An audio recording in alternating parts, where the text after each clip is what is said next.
Terima kasih Anda masih bersama kami. Bagi Anda yang baru saja bergabung, kami hadirkan kembali 3 berita utama hari ini.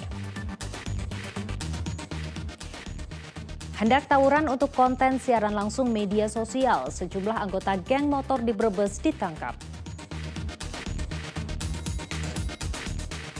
Dampak kemarau panjang, debit air bendungan Cipero di Kabupaten Tegal kritis, petani terancam gagal panen. Gemakan toleransi dan keragaman, Kelenteng Taikesi menggelar kirab budaya peringati kedatangan obat dari Cina.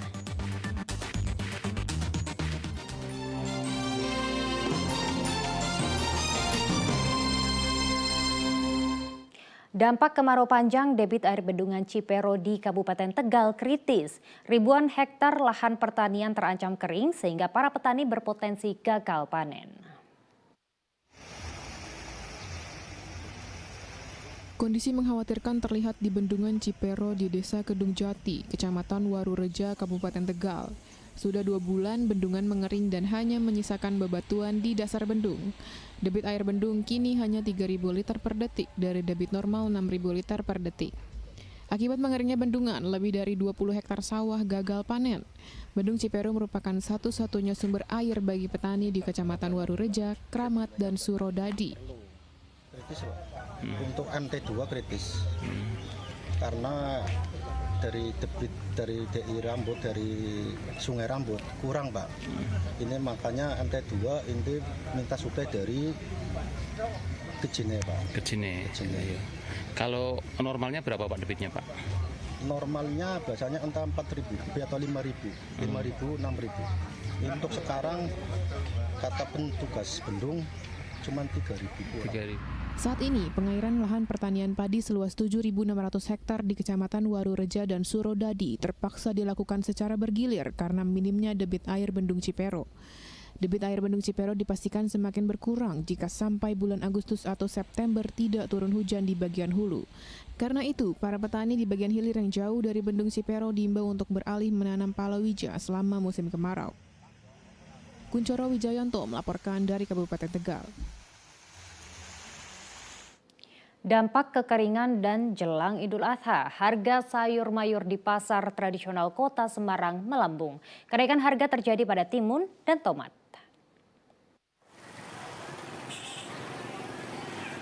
Sudah 4 hari harga timun dan tomat naik. Di Pasar Peterongan Kota Semarang Senin pagi, harga timun naik hampir 2 kali lipat jadi Rp14.000 per kilogram, sebelumnya hanya Rp8.000 per kilogram. Tomat kini dijual Rp16.000, sebelumnya Rp13.000 per kilogram. Kenaikan harga sayur mayur diduga dipicu karena musim kemarau dan kekeringan yang melanda sejumlah daerah sehingga banyak petani gagal panen. Yang kenaikan itu timun sama tomat. Berapa itu Bu, 1 kilonya Bu? Timun 1 kilo 14. 14. Sebelumnya? Sebelumnya 8.000. 8.000. Kalau yang itu? Tomat 16. 16. Sebelumnya berapa Bu? Sebelumnya? Iya. Sebelumnya ya 4. Kenaikan ini sudah berlangsung berapa lama ini Bu? Sudah 4 hari. 4 hari ini. Timun. Tak hanya timun dan tomat yang harganya mahal, bawang merah dan bawang putih juga masih mahal. Bawang merah dijual Rp45.000 dari harga normal Rp30.000 per kilogram. Sementara bawang putih dijual Rp40.000, sebelumnya dijual Rp30.000 per kilogram. Namun kabar baik untuk pecinta masakan pedas, harga semua jenis cabai masih normal. Cabai merah setan dan cabai merah keriting dijual Rp40.000 per kilogram. Ali Mustaqfirin melaporkan dari Kota Semarang. Dinas Perdagangan Kota Salatiga tak berdaya mengendalikan kenaikan harga ayam potong lantaran tidak ada aturan harga eceran tertinggi. Selama ini harga ditentukan oleh peternak. Harga ayam potong masih tergolong tinggi, yakni Rp36.000 per kilogram. Harga ayam potong di Pasar Raya 1 Kota Salatiga terpantau masih tinggi, yakni Rp36.000 per kilogram. Kenaikan harga ayam potong sudah berlangsung sejak bulan Mei lalu. Kenaikan dari Rp4 hingga Rp6.000 per kilogram. Melambungnya harga ayam potong dipicu naiknya harga pakan ternak. Dinas Perdagangan Kota Salatiga mengaku tidak berdaya mengendalikan harga ayam potong lantaran tidak ada aturan terkait harga eceran tertinggi atau HET. Harga ayam potong sama ini ditentukan oleh peternak. Itu disebabkan karena adanya harga pakan sendiri naik. Nah, karena bahan bakunya adalah salah satunya jagung. Nah, jagung pun dengan adanya harga jagung yang naik tentunya akan berdampak ke pakan. Nah, itulah yang menyebabkan harga ayam potong itu tinggi. Dampak kenaikan harga ayam potong sangat dirasakan pedagang. Omset mereka turun lantaran pembeli berkurang. Salah satu pedagang mengaku biasanya menjual 70-80 kg per hari, kini hanya 30 kg per hari. Berkurang malah kita tombok. Kalau berjualan juga kurang, sebelumnya berapa kilo, sekarang jadi berapa kilo? Ya biasanya kan kita habis sekitar 50, dan 60, tapi sekarang udah separuhnya nggak sampai. Tapi mungkin kalau untuk beberapa waktu ke depan nggak tahu ya, mungkin ya terpaksa dinaikkan harganya. Tapi sekarang ini pendapatan menurun ini Mas? Ini Kenaikan ini? ya sementara lebih ke agak berkurang sedikit. Kurang ya? Pemerintah diharapkan segera mengambil langkah terobosan untuk menurunkan harga ayam potong sehingga tidak mengancam kelangsungan pelaku usaha kecil. Yulianto melaporkan dari Kota Salatiga. Kita beralih ke informasi lainnya, tradisi tahunan memperingati kedatangan Dewa Obat dari Cina kembali diselenggarakan. Kirap budaya ini merupakan simbol toleransi dan keberagaman masyarakat di Kota Semarang.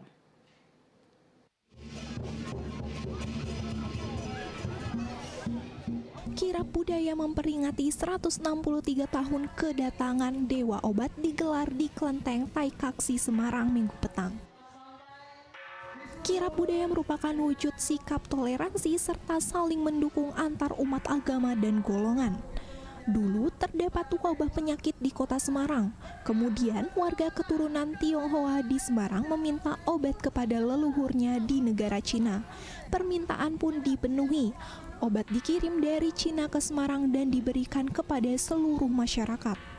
Wali Kota Semarang menilai budaya ini juga sebagai atraksi budaya potensial yang menjadi magnet bagi wisatawan dan menjadi simbol toleransi kerukunan antar umat di Semarang. Tadi kalau sekarang ini dari Marina kemudian dibawa ke sini sampai ke Benteng, jalan Benteng ini kemudian mereka rombongan itu berjalan ke seperti semacam silaturahmi ke kelenteng-kelenteng yang ada di Pecinan. Dan terakhir adalah finishnya atau berakhirnya ada di Taikaksi karena dewa pengobatannya itu memang ada di Taikaksi. Sebelum kirap, juga telah dilaksanakan pengobatan gratis seperti pengobatan tradisional Cina, pengobatan modern hingga pijat refleksi untuk 500 masyarakat sebagai bagian dari rangkaian acara kirap budaya ini. Halim Mustakfirin melaporkan dari Kota Semarang.